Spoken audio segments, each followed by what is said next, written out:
the NFL cap, right? We were talking off camera about cap space and things of that nature. You know, and there was a lot of rumors kind of going around the NFL as of recently, right? That, oh, the cap is going to get hit. It's going to decline, right? And for everybody at home, pretty much the cap fluctuates based off of the total income that was produced over the course of the year grossly throughout the NFL. That's how the cap is generated for the people who might not know. So, because there were no fans in the stands this year, right, there was very minimal income being generated through fan interaction at the stadium, things of that nature. There was speculation, right, that cap was going to drop. Now we know that it's either going to plateau, it's going to stay the same, or it may increase upwards of $5 million potentially. That's what they're looking at right now. Which is not a lot. No.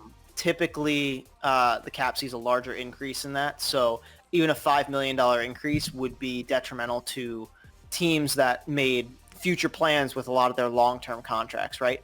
So contracts like Patrick Mahomes' contract, even Deshaun Watson's contract, those are long-term deals that teams forecasted for the future, that the cap would be in a certain space. Right, so it wouldn't be as expensive.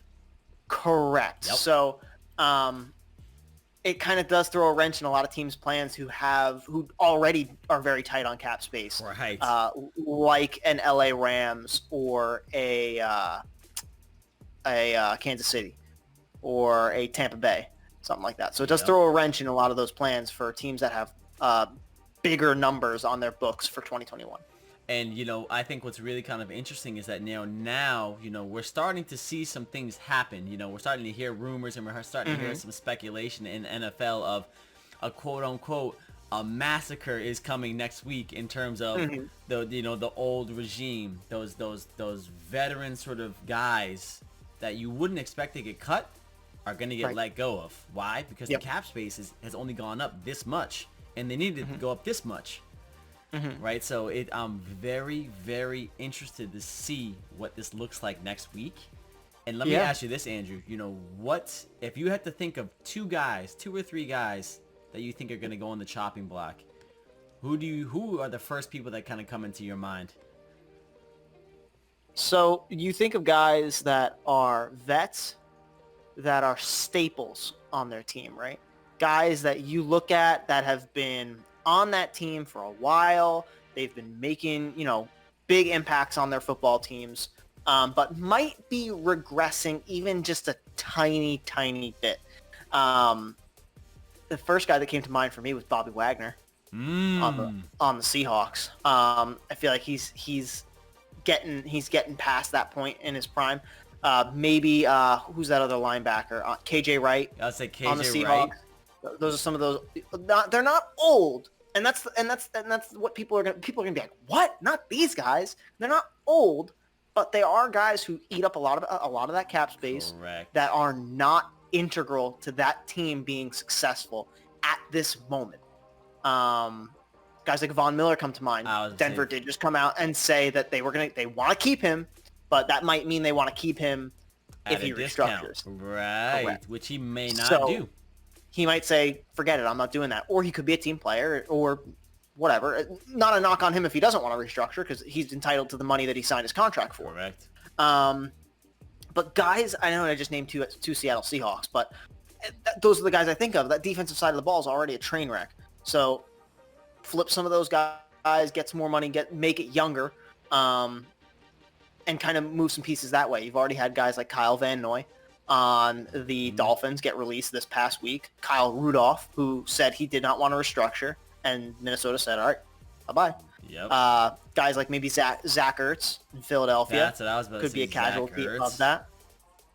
So there are a lot of these guys that people might think, and they're like, oh, no, they're safe. They're safe. Don't worry about it. Don't be so sure. Yeah, and that's the thing that's really interesting. You know, all the people that you just said were people that kind of came to mind for me.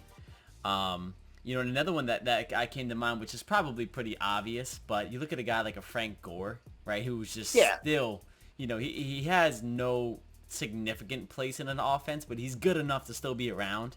Sure. I would expect to see a lot of people similar to him. Adrian Peterson. He's not even on its roster right now. Oh, is he not? No, I thought he was. He's not even on a roster right now. So, okay. Just those people that they can still play the game of football, but they aren't the guy. right? There is going to be according, to some NFL insiders, there's going to be some seismic shifts in power in terms of the NFL once this free agency really starts to pop off, and I am here for it all. I'm so excited. Guys, so I mean, even for excited. you, who's a Patriots guy, guys like Stephon Gilmore are on the move. Yeah. Most likely. I saw a headline the other day that said use a foregone conclusion he is not going to be a Patriot next year. They're gonna end up shipping him out somewhere. Maybe one of the McCourty twins. Look for some of those younger guys that you're not sure if they're good. They're still on their rookie deals. They still have some value. Maybe the team gave up on them. Drew Lock could be on the move. I could see a person like Sam Darnold could be on the move. Yes. I could see So a dude like Sony Michel of the Patriots, the running back, letting him go. I could see a person like, let's see. Oh boy. And think of teams that have, a lot of depth at a position that they don't need. Cleveland and Odell Beckham. Right. They're probably going to try. They did better without him, so maybe ship him off. Maybe one of those tight ends that they have, Austin Hooper or David Njoku, maybe shop one of those guys because, you already have so much depth at that position. This year, 2021, is going to be the year of rounded, not heavy on one thing. Yep. So you cannot have too much depth at a position because it's not going to work out that way. Seattle, are you going to re-sign DK Metcalf to a long-term deal or are you going to keep Tyler Lockett? You're going to have to pick. You're going to have to pick.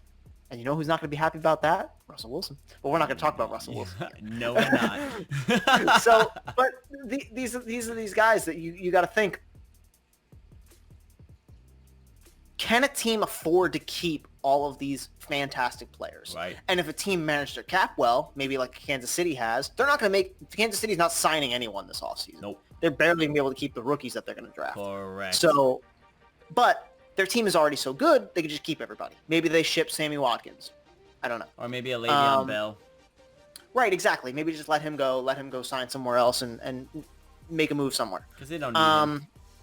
No, they don't. This is Clyde Edwards-Helaire is a great running back. So, but you could name almost anybody on any roster and say, yeah, they could go. There's probably one guy on each team where you could say this guy's unmovable. But most other teams, there's anyone can get let go.